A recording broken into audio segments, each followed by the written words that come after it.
الحمدللہ رب العالمین والعاقبۃ للمتقین والصلاۃ والسلام علی سید الانبیاء والمرسلین اما بعد فاعوذ باللہ من الشیطان الرجیم بسم اللہ الرحمن الرحیم ان اللہ وملائکتہ یصلون علی النبی یا ایھا الذین آمنوا صلوا علیہ وسلموا تسلیما اللہم صلی علی محمد وعلی آل محمد کما صلیت علی ابراہیم وعلی آل ابراہیم انک حمید مجید اللہم بارک علی محمد وعلی آل محمد کما بارکت علی ابراہیم وعلی آل ابراہیم انک حمید مجید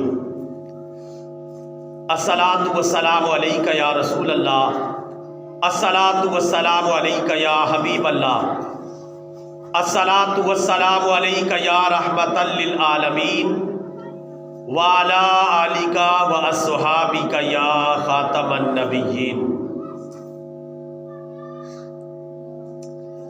برادران اسلام اور برادران ملت اسلامیہ، آج کے بیان کا عنوان ہے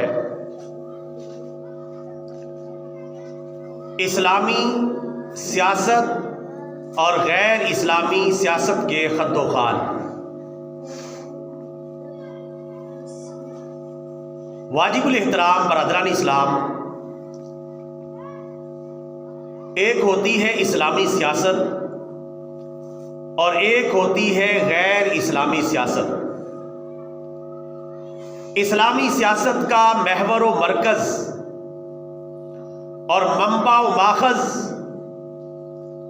قرآن و حدیث ہیں، اور غیر اسلامی سیاست کا منبع و ماخذ مختلف افکار و نظریات ہیں جو دنیاوی مفادات پر مشتمل ہوتے ہیں۔ ایک اسلامی ریاست اسلامی سیاست کے ذریعے قائم ہوتی ہے، اور اس اسلامی ریاست میں اسلامی حکمران قرآن و سنت کا نظام نافذ کرتے ہیں اور قرآن و سنت کی تعلیمات کے مطابق ملک و ملت کی رہنمائی کرتے ہیں۔ اسلامی سیاست اور اسلامی ریاست قرآن و حدیث میں مطلوب اور محمود ہے، جبکہ غیر اسلامی سیاست اور غیر اسلامی ریاست اور غیر اسلامی حکمران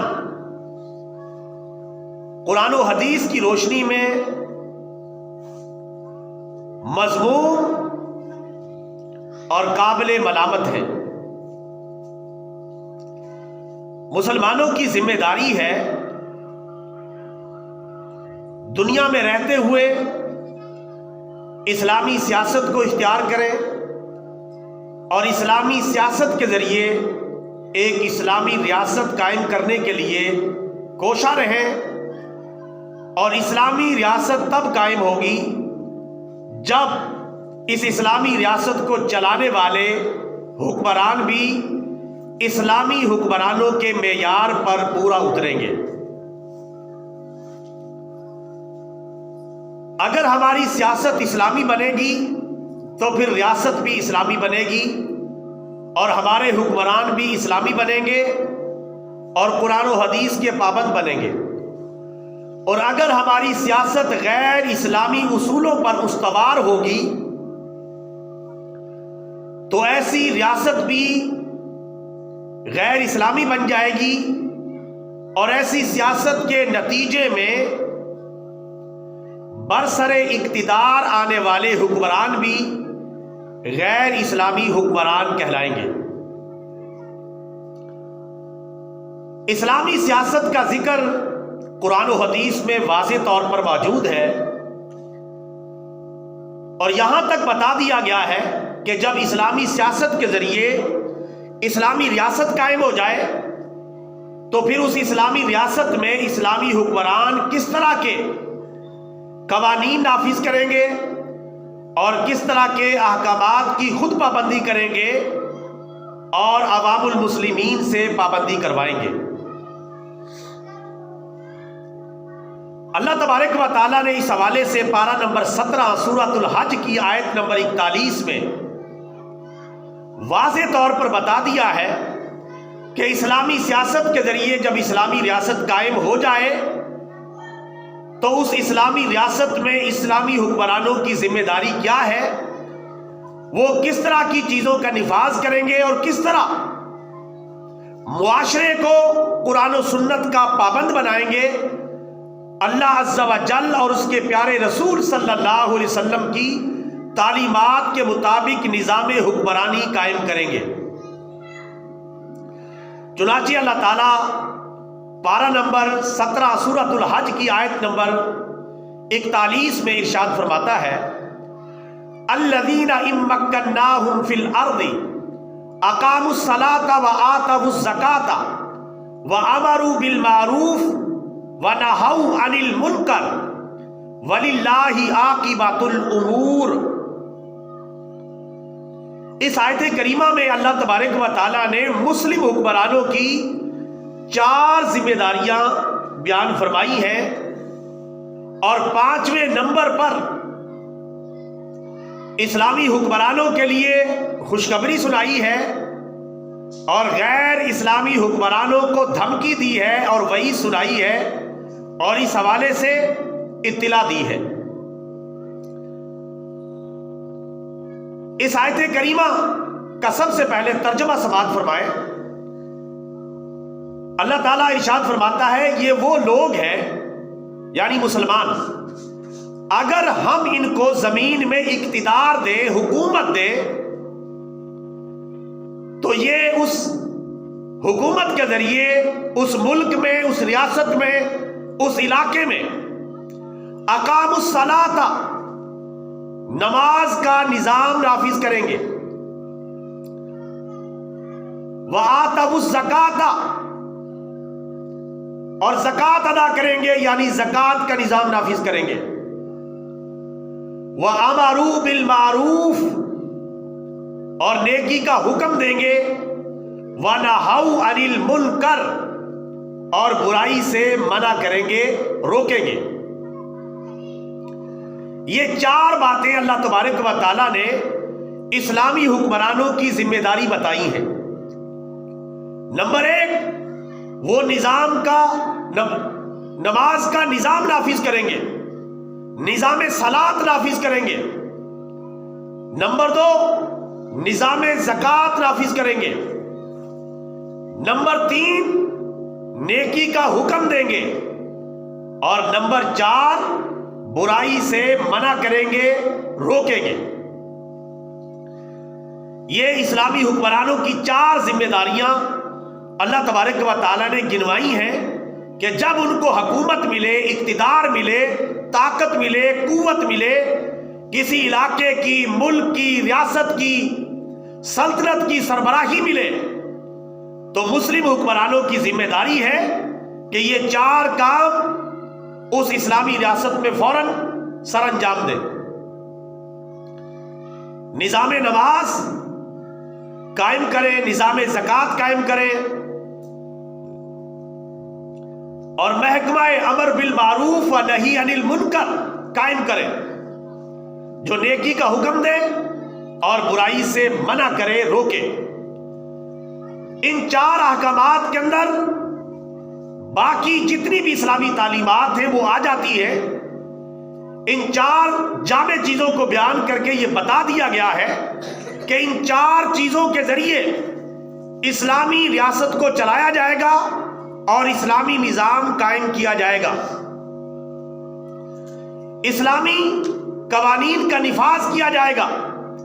چونکہ ان 4 چیزوں میں باقی چیزیں بھی آ جاتی ہیں، نظام نماز کے اندر اسلام کی دیگر تعلیمات کا نفاذ بھی آ جاتا ہے، اور نظام زکوٰۃ کے اندر پورا نظام معیشت آ جاتا ہے، اور امر بالمعروف کے اندر نیکی کے تمام احکامات کا نفاذ شامل ہو جاتا ہے، اور نہی عن المنکر کے ذریعے یعنی برائی کو روکنا، برائی کی جتنی بھی اقسام ہیں ان کا سد باب اسلامی حکمرانوں کی ذمہ داری بن جاتی ہے، اور ان پر لازم ہو جاتا ہے کہ برائی کو بزور بازو روکے۔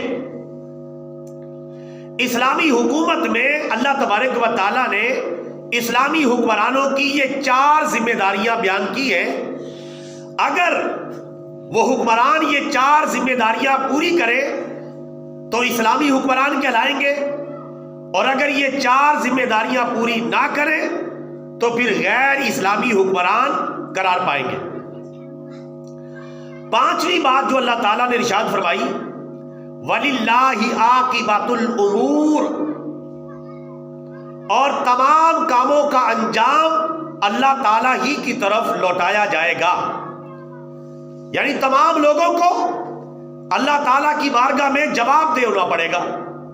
تمام کاموں کے فیصلے بالآخر اللہ تعالیٰ کی عدالت میں آئیں گے، اور وہیں ان کا حقیقی فیصلہ ہوگا۔ یعنی اس بات کے اندر اسلامی حکمرانوں کے لیے خوشخبری ہے کہ اگر وہ اسلامی حکمران اسلامی قوانین کو ملک میں نافذ کریں گے تو اللہ تبارک و تعالیٰ کی بارگاہ میں جب ان کی جواب دہی ہوگی، جب ان سے پوچھ گچھ ہوگی، تو وہ اللہ تعالیٰ کی رحمت کے مستحق قرار پائیں گے اور جنت میں چلے جائیں گے۔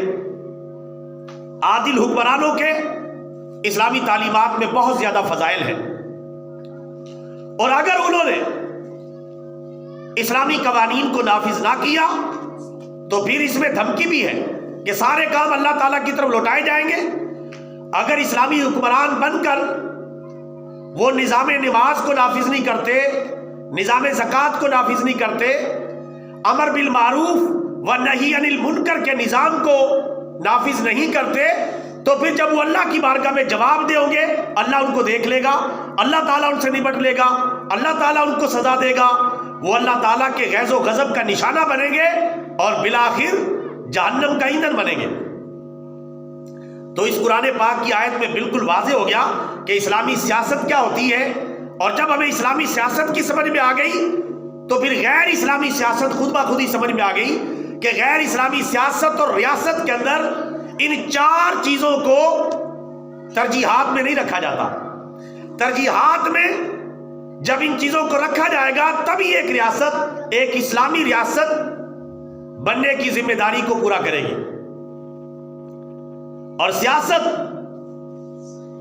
ایک ایسی چیز ہے، یہ اہل دین کا شیوا ہے، قرآن و سنت کے متوالوں کا یہ راستہ ہے۔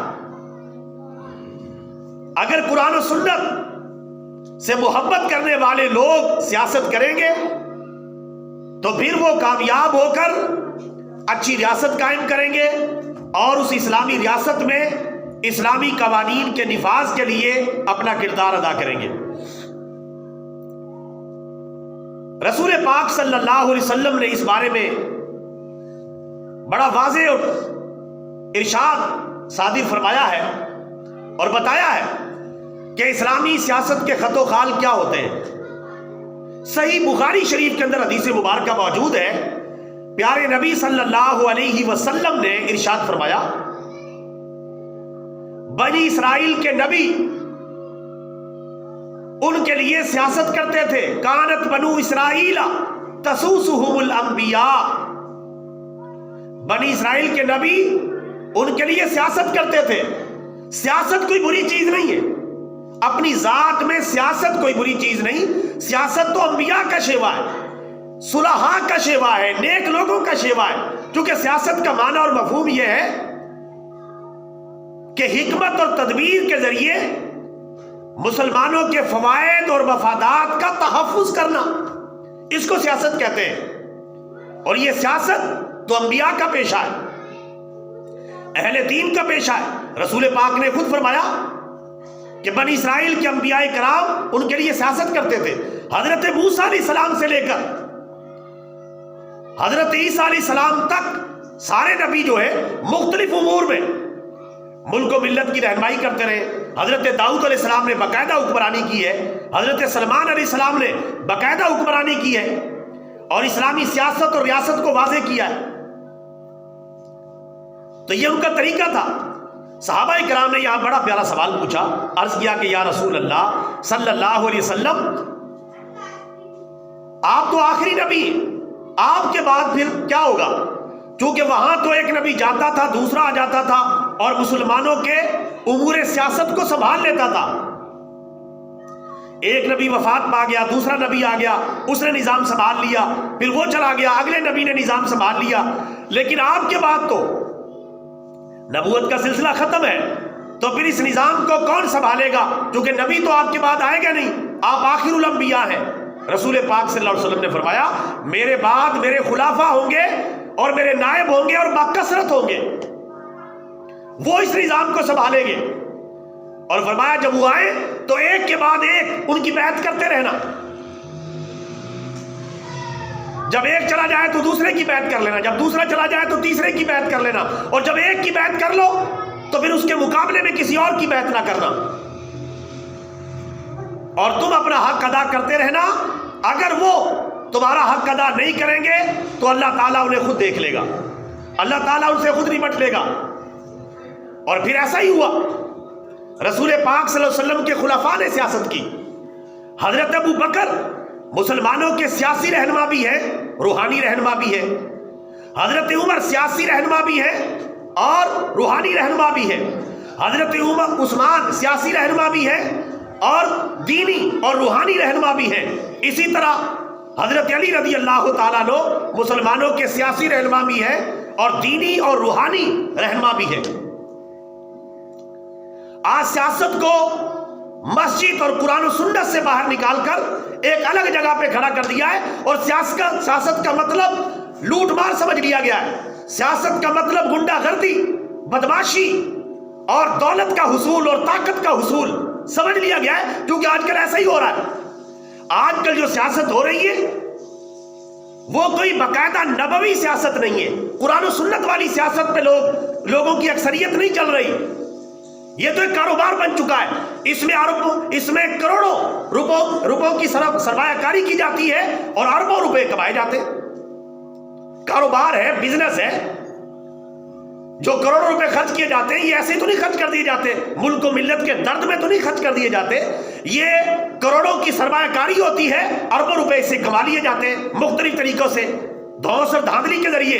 اسی وجہ سے آپ دیکھیں کہ عام مسلمان آپ کو غریب نظر آئیں گے اور آپ کے دنیاوی سیاستدان آپ کو امیر نظر آئیں گے, کیونکہ ان کا مقصد ملک و ملت کی رہنمائی نہیں ہے, ملک و ملت کی آبیاری نہیں ہے, بلکہ ان کا مقصد ہے اپنی جیبیں بھرنا, تجوریاں بھرنا, اپنی جائیدادیں بنانا, اپنی فیملی کو اس حوالے سے مالدار بنانا, کچھ یہاں پاکستان میں بنانا اور کچھ باہر شفٹ کر دینا. کیونکہ ان کا مقصد صرف اور صرف غلام عوام کے اوپر حکمرانی کرنا ہے, اس کے علاوہ ان کا کوئی اور مقصد نہیں. میرے بھائیوں, آج یہ سمجھ لیا گیا ہے کہ مسجد کے اندر سیاست کی بات نہیں ہونی چاہیے. اور میرے بھائی, تو اسلامی ریاست کی بنیاد تو پڑی ہی مسجد میں ہے. رسول پاک مسلمانوں کے سیاسی رہنما بھی ہیں اور مذہبی رہنما بھی ہیں. رسول پاک نے سیاست کہاں کی ہے؟ مسجد میں, مسجد نبوی شریف کے اندر. وہیں عدالت قائم ہوتی تھی, وہی نظام عدل قائم ہوتا تھا, وہیں سے امور حکومت کو چلایا جاتا تھا. رسول پاک ہی مسلمانوں کے نمازوں کے امام تھے اور رسول پاک ہی مسلمانوں کی سیاست کے امام تھے. اور پھر رسول پاک کے بعد چونکہ نبی تو کوئی آنا نہیں تھا, اس کے بعد خلفاء نے اس سیاست کو سنبھال لیا. حضرت ابو بکر مسلمانوں کے سیاسی امام بھی ہیں اور مذہبی امام بھی ہیں. حضرت عمر بھی سیاسی اور مذہبی امام ہیں. اسی طرح حضرت عثمان, اسی طرح حضرت علی رضی اللہ تعالیٰ عنہ, یہ سارے کے سارے مصلح رسول کے بھی امام ہیں اور سیاست رسول کے بھی امام ہیں. اور یہ سیاست کہاں پنپ رہی تھی اور یہ اس نے کہاں سے جنم لیا؟ قرآن و حدیث کے دلائل سے مسجد نبوی شریف کے اندر. حضرت ابو بکر مسلمانوں کی جماعت بھی کروایا کرتے تھے اور پورا امور سلطنت اور امور حکومت اور نظام حکومت دیکھا کرتے تھے. لشکر روانہ کرنا ہے, کس کو جرنیل مقرر کرنا ہے اور کس جگہ کس کو گورنر مقرر کرنا ہے. نمازیں بھی وہی پڑھاتے تھے اور مسلمانوں کے امور سیاست کو بھی وہی چلاتے تھے.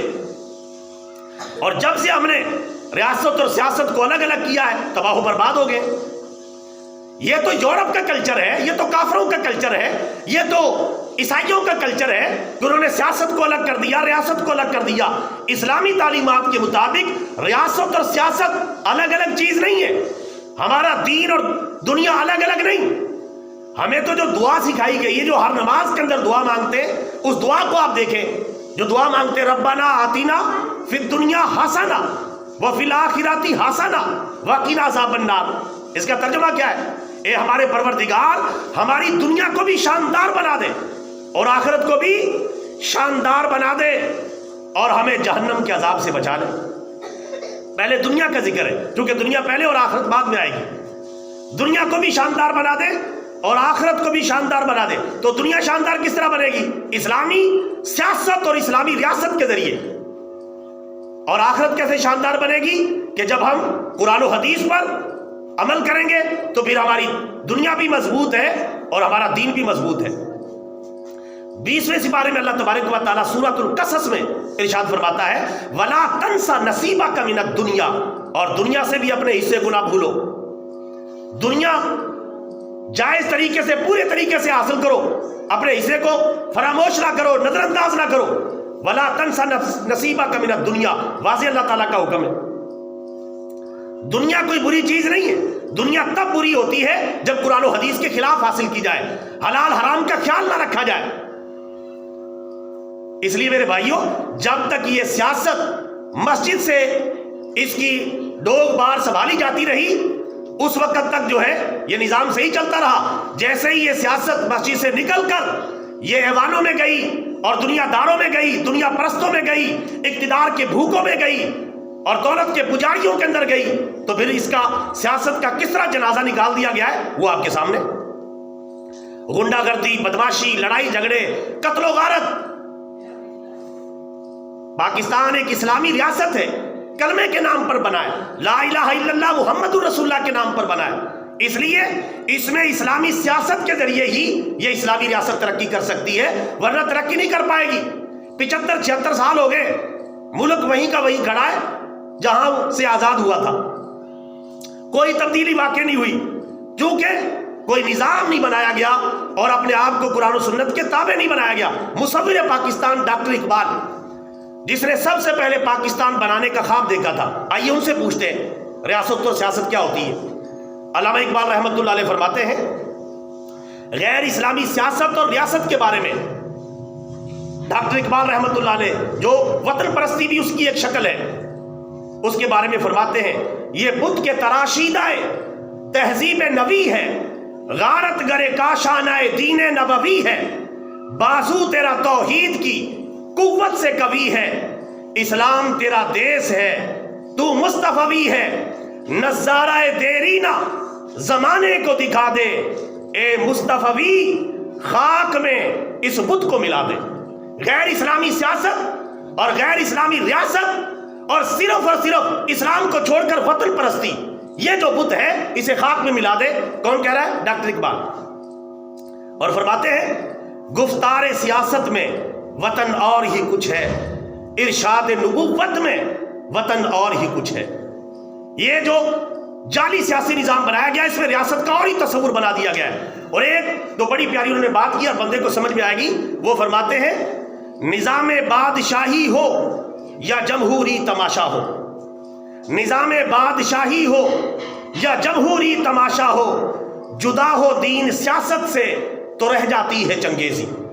یعنی اگر سیاست سے دین جدا ہو گیا تو پھر چنگیز خان کی چنگیزی رہ جائے گی, یعنی ظالم کا ظلم رہ جائے گا, وہ عدل و انصاف نظر نہیں آئے گا. چاہے نظام بادشاہی لے آئیں, صدارتی نظام لے آئیں, پارلیمانی نظام لے آئیں, جمہوری نظام لے آئیں, الیکشن اور ووٹ کا نظام لے آئیں, جدا ہو دین سیاست سے تو رہ جاتی ہے چنگیزی. ظلم و ستم باقی رہ جائے گا اور کبھی بھی مسلمان ترقی نہیں کر پائیں گے. اور آج ہمارے ساتھ یہی کچھ ہو رہا ہے. لہٰذا میرے بھائیوں, ہم سب کو چاہیے کہ اسلامی سیاست کو سمجھیں, اسلامی ریاست کو سمجھیں اور اپنی ذمہ داریوں کو پہچانیں. رسول پاک نے سب سے پہلے اسلامی ریاست قائم کی جس کا نام ہے ریاست مدینہ. رسول پاک نے قائم کی، اور اس کے پہلے خلیفہ ابو بکر، دوسرے خلیفہ عمر، اور تیسرے خلیفہ عثمان، اور چوتھے خلیفہ حضرت علی۔ یہ صرف دین کے امام نہیں، مسلمانوں کی دنیا کے بھی امام ہیں، اور یہی وہ امام ہیں کہ جن کے دور حکومت کے اندر کیسر و کسرا جیسی بڑی بڑی سپر پاورز کو ٹھوکر سے اڑا دیا گیا تھا، پاؤں کے نیچے رون دیا گیا تھا، اور پوری دنیا کے اندر اسلام کا پرچم لہرا دیا گیا تھا۔ آج ہم سے، کیونکہ ہمارے پاس ایک اسلامی سیاست بھی نہیں، اسلامی ریاست بھی نہیں، نہ کشمیر آزاد ہوتا ہے، نہ فلسطین کے مسلمانوں کی مدد ہوتی ہے، نہ سوریہ یعنی شام اور عراق کے مسلمانوں کی مدد ہوتی ہے، نہ کسی اور جگہ مظلوم مسلمانوں کی مدد کے لیے ہم پہنچ سکتے ہیں، کیونکہ ہمارے خمیر میں اسلامی سیاست کا عنصر ڈالا ہی نہیں گیا، اور ملک کو جو ہے سیکولر سا ملک بنا دیا گیا ہے، عجیب و غریب سا ملک بنا دیا گیا ہے۔ حالانکہ ہمارے آبا و اجداد نے نعرہ لگایا تھا، پاکستان کا مطلب کیا؟ بولو بولو، پاکستان کا مطلب کیا؟ پاکستان کا مطلب کیا؟ دستور ریاست کیا ہوگا؟ محمد الرسول اللہ۔ ذرا لگا لے کہ نعرہ، ذرا آپ کا بھی ایمان تازہ ہو جائے گا۔ پاکستان کا مطلب کیا؟ ڈری ڈری آواز نکل رہی ہے، اونچی آواز ذرا۔ پاکستان کا مطلب کیا؟ پاکستان کا مطلب کیا؟ پاکستان کا مطلب کیا؟ دستور ریاست کیا ہوگا؟ دستور ریاست کیا ہوگا؟ محمد الرسول اللہ۔ اس ریاست کا دستور محمد الرسول اللہ صلی اللہ علیہ وسلم کی تعلیمات پر قائم کیا جائے گا، تب ہی یہ ریاست ترقی کرے گی۔ میرے بھائیوں، مختصر میں نے اسلامی سیاست اور ریاست کے حوالے سے مختصر گفتگو کی ہے۔ انشاءاللہ اگلے جمعہ المبارک کو الیکشن اور ووٹ کی شرعی حیثیت پر قرآن و سنت کا نقطہ نظر واضح کروں گا۔ وقت سے تشریف لایا کریں، جلدی تشریف لایا کریں، تاکہ پوری بات آپ تک اچھے طریقے سے پہنچ جائے۔ انشاءاللہ اگلے جمعے کو اس موضوع کو مکمل کریں گے اور الیکشن اور ووٹ کی شرعی حیثیت جانیں گے۔ اللہ تعالیٰ ہمیں اسلامی سیاست کے ذریعے اسلامی ریاست قائم کر کے اسلامی حکمران عطا فرمائے۔ وآخر دعوانا ان الحمد للہ رب العالمین۔